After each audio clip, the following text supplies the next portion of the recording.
Hi అండి. సమ్మర్లో పిల్లలు ఐస్ క్రీమ్ అడుగుతున్నారా? అయితే చేసేయండి. ఒక్క మామిడి పండుతోటి మంచిగా ఐస్ క్రీమ్ చేసేయండి. ఒక మామిడి పండు తీసుకొని ఒక 6 ఖర్జూర పండ్లు, కొంచెం బాదం, కొంచెం పిస్తా, కొంచెం జీడిపప్పు, కొంచెం ఎండు కుడక ఇది తీసుకొని మంచిగా ఇప్పుడు గ్రైండ్లో చూడండి ఈ మామిడికాయ ముక్కలు కట్ చేసి మిక్సీ జార్లో వేసేయాలి. మిక్సీ జార్లో మొత్తం వేసేసిన తర్వాత ఈ ఖర్జూర పండ్లకి గింజలు తీసేసి కుడక కొంచెం సన్నగా కట్ చేసి ఒక హాఫ్ కప్పు పాలు వేసి గ్రైండ్ చేసుకోవాలి. ఇట్లా మెత్తగా గ్రైండ్ చేసినాక ఒక బౌల్లోకి వేసేయాలి. ఒక బౌల్లోకి వేసిన తర్వాత కొన్ని డ్రై ఫ్రూట్స్ సన్నగా కట్ చేసి పెట్టుకోవాలి.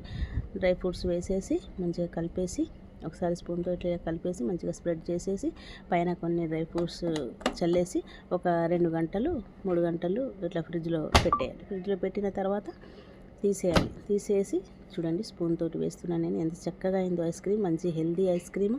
పిల్లలకు పెట్టండి, పెద్దవాళ్ళకి పెట్టండి, షుగర్ ఉన్న వాళ్ళకి పెట్టండి. ఏం కాదు, హాయిగా తినొచ్చు చల్లగా సమ్మర్లో కూల్ ఐస్ క్రీమ్. ఓకేనా? ఒకసారి ట్రై చేయండి.